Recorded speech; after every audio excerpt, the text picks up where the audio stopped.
Oh man, Simone, this is a big deal, putting it lightly here. What a historic day for DC and for the Commanders. The Commanders saying today the time is now to bring Washington back to DC. So where we are right now, this RFK site, you can see behind me, it's pretty sleepy.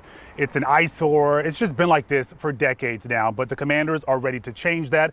You know, back in the day, wow, what a difference. Look at this video the Commanders put out earlier today, this sort of hype video to get everyone excited about the big announcement today. And you can see the stands were rocking at the time. The fans were excited. You're talking about Super Bowl wins back in the day as well. You know, if you're from DC, if you've lived here a while, or if you attended some of the games, you really do understand the team's impact on this city's culture. But as Simone mentioned at the top of the broadcast, it is not a done deal just yet.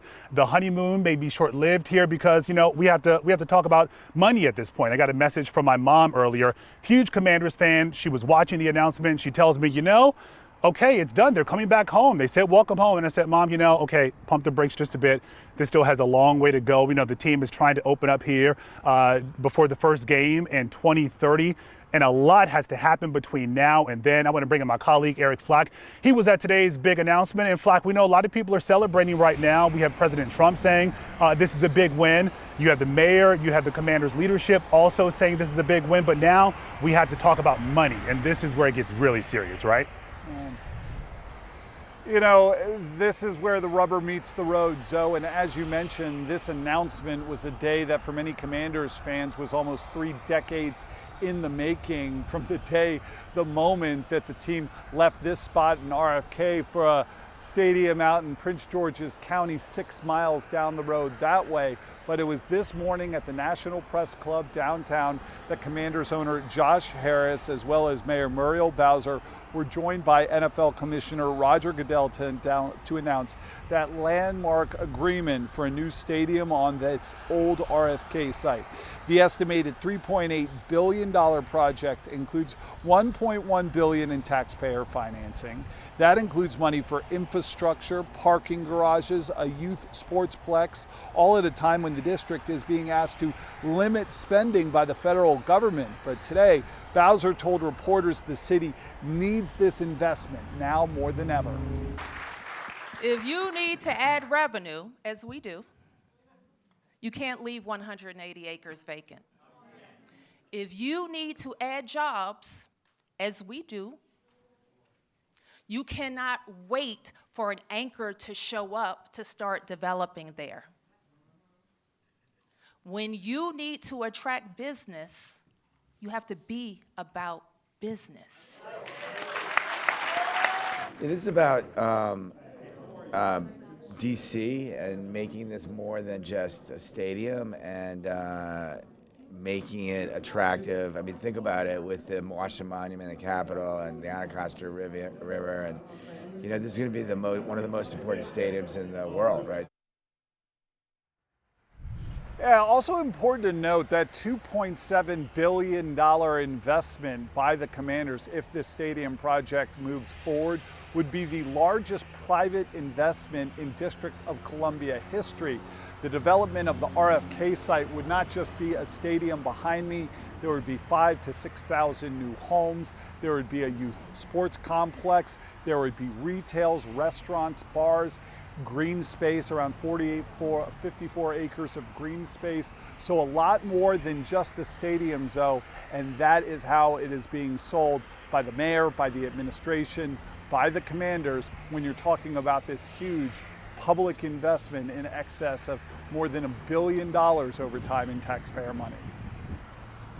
Yeah, we're talking about DC's Ward 7, Flack, and we know that there's really no in this area, aside from the homes and everything else, there's nothing here attracting folks. So of course the mayor is trying to change that right now, along with Ward 7 council member Wendell Felder.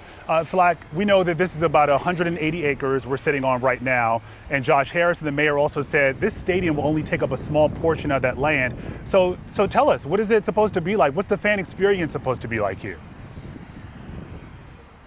Well, reporters today in an early morning session got the term sheet, a lot of the nitty-gritty details about what this stadium will entail. Here's what we know right now. It will have a dome. It will likely be a translucent dome, meaning one of those domes you can kind of see through. The images that the team put out are not necessarily renderings of what the final product will look like, but it did in fact show a translucent clear dome where you would be able to see the sky. The commander said all options are on the table, meaning they're still considering a retractable dome, but everything I'm hearing is that translucent dome that just stays in place is much more likely.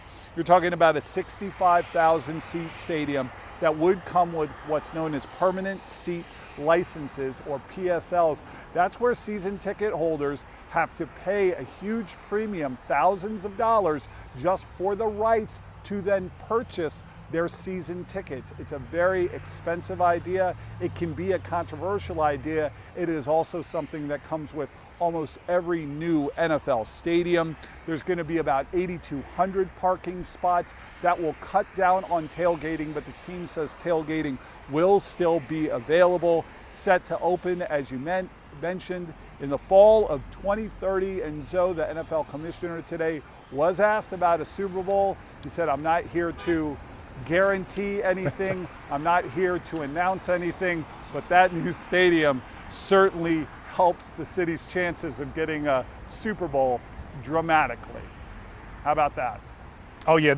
Yeah, that changes things for sure, Flack. And you're talking about a stadium with a dome as well, so you can use this year-round. Really quickly, Flack, I want to touch on those parking spaces because, that's a far cry from what we see over at Northwest Stadium right now. Almost double the parking spaces we have, more than double the parking spaces that they're planning here for the RFK site. But the infrastructure here is just different. You have multiple metro stops you can walk from. You have Uber as well at this point. You have the trolley going down 8th Street. So there are so many ways to get to this stadium compared to Northwest Stadium in Prince George's County.